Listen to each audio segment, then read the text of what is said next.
সুন্দরপুর নামক এক জঙ্গলে মিচকে শিয়াল বাস করত। মিচকির ছিল অনেক লোভী আর খারাপ প্রকৃতির শিয়াল। তার ছিল এক গর্ভবতী গরু। মিচকে শিয়াল তার গর্ভবতী গরুর একটুও খেয়াল রাখতো না, ভালো খাবারও দিত না। একদিন মিচকে শিয়াল গাভীর কাছে আসে। কবে যে তোর বাচ্চা হবে? তোর বাচ্চা হলে তো তোর দুধ বিক্রি করে আমি অনেক টাকা পাবো রে। মিচকে শিয়াল অপেক্ষায় থাকতো কবে তার বাচ্চা হবে। কিছুদিন পর গাভীটি এক সুন্দর ফুটফুটে বাচ্চা হয়। বাচ্চা দেখে তো মিচকে শিয়াল অনেক খুশি। প্রতিদিন দুধ বিক্রি করে অনেক টাকা পায়, কিন্তু গাভীর জন্য কিছুই রাখে না। গাভীটির বাচ্চাটি যখন দুধ খেতে চায় তখন বাচ্চাটি একটুও দুধ পায় না। মা, ও মা, মালিক তো একটুও দুধ রাখে না। আমার মালিক কতটা নিষ্ঠুর! আমার এই অবুঝ বাচ্চাটার জন্য কি তার একটুও মায়া লাগে না? হে সৃষ্টিকর্তা, আমার বাচ্চাটা না খেয়ে আছে আর আমি মা হয়ে কিছুই করতে পারছি না। এই কথা বলে গাভীটি কাঁদতে থাকে। গাভীর কথাগুলো গাছে থাকা এক ডাইনি শান, গাভীও তার বাচ্চার একটুও কষ্ট বোঝে না। আমি এক ডাইনি হয়ে বুঝতে পারছি, আর মিচকে বুঝতে পারছে না। এই মিচকেকে একটা উচিত শিক্ষা দিতেই হবে।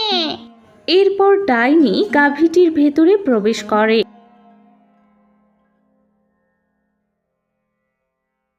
আর পরের দিন মিচকি যখন দুধ দোয়াচ্ছিল তখন দেখলো দুধ না, রক্ত বের হচ্ছে। আর এটা দেখে মিচকে অনেক ভয় পেয়ে যায়। হে আল্লাহ, এইসব কি হচ্ছে? দুধের বদলে রক্ত কেন? বাচ্চাটাকে ছেড়ে দিয়ে দেখি তো। মিচকে বাচ্চাটাকে ছেড়ে দেয়।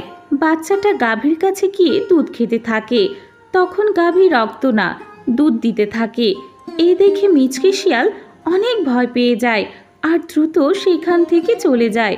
এরপর ডাইনি গাভীর শরীর থেকে বের হয়ে আসে। চিন্তা করো না গাভী, মিচকে তার কর্মের উচিত শিক্ষা পাবে। তোমাকে অনেক ধন্যবাদ ডাইনি, আজ তোমার জন্য আমার বাচ্চা দুধ খেতে পারলো। এরপর ডাইনি সেখান থেকে চলে যায়।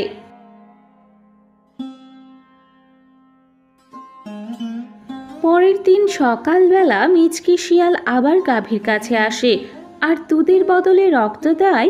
মিচকে গাভীকে অনেক মারতে থাকে। বেচারি গাভী শুধু কাঁদতেই থাকে। দাঁড়া, আমি এখন তোর দুধ দোয়াবো। যদি এবারও তুই দুধের বদলে রক্ত দিস তাহলে তোকে মেরেই ফেলবো, এই বলে দিলাম। এই কথা বলে মিচকে চলে যায় বালতি আনার জন্য। কতটা নির্দয় আমার মালিক, একটুও মায়া নেই। আমার দুধ বিক্রি করে আর সে আমাকেই অত্যাচার করে। হে সৃষ্টিকর্তা, আমার মতো এত কষ্ট যেন আর কোনো পশুর না হয়। ঠিক তখনই ডাইনিটা গাভীর সামনে চলে আসে। চিন্তা করো না, তোমার সাথে আর কোনো অন্যায় হবে না।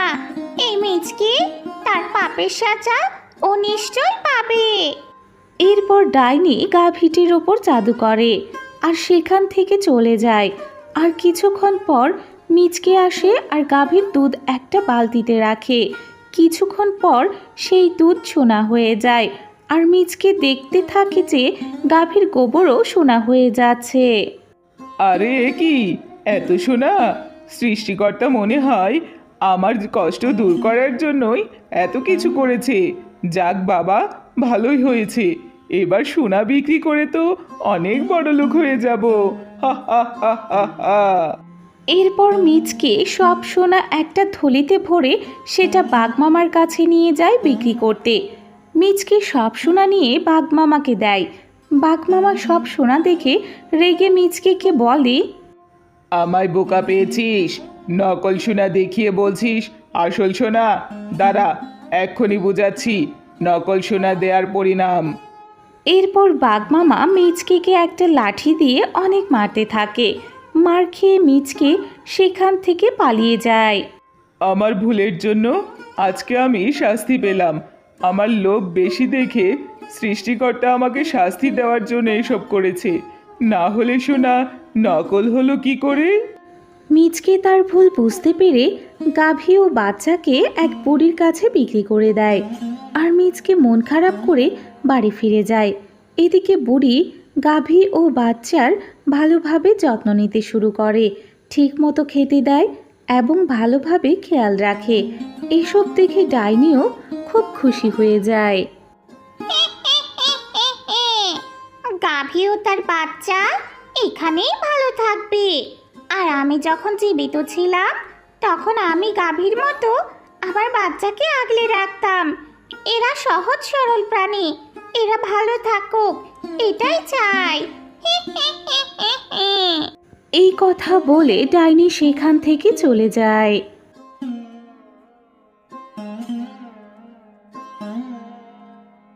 পরের দিন বুড়ি গাভীর কাছে গিয়ে দেখে গাভীর গোবর সোনা হয়ে পড়ে রয়েছে।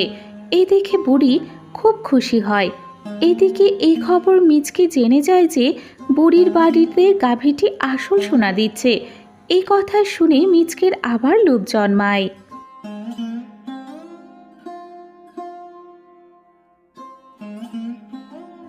রাত গভীর হলে মিচকে প্রতিদিন রাতে বুড়ির বাড়িতে যায় আর সব সোনার গোবর সেখান থেকে নিয়ে সেখানে সাধারণ গোবর রেখে যায়।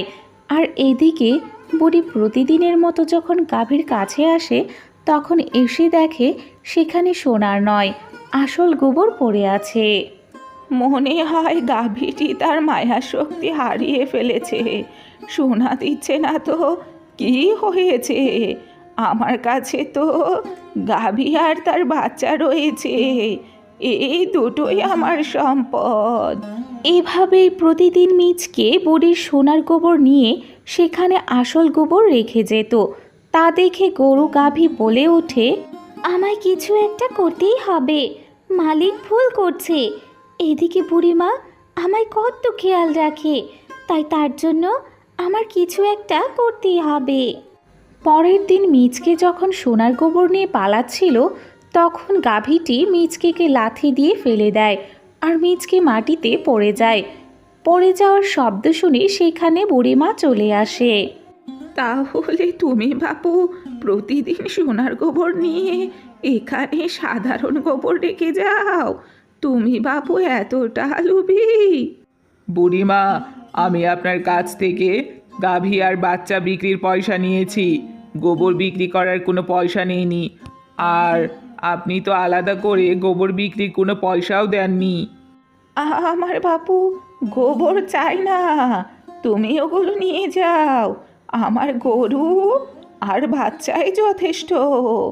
মিচকে যখন সেই সোনার গোবরগুলো নিয়ে যেতে থাকে তখনই তার সামনে ডাইনি চলে আসে। তুই একটা অমানুষ, তুই কখনোই শুধরাবি না, তাই তোকে এবার কঠিন শাস্তি দেব। তারপর ডাইনি গাভী আর গাভীর বাচ্চার দায়িত্ব বুড়িমাকে দিয়ে মিচকেকে নিয়ে সেখান থেকে চলে যায়।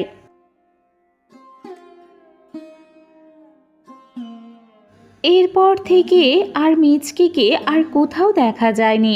আর এদিকে বুড়ি গাভী আর গাভীর বাচ্চাকে নিয়ে সুখেই দিন যাপন করতে থাকে।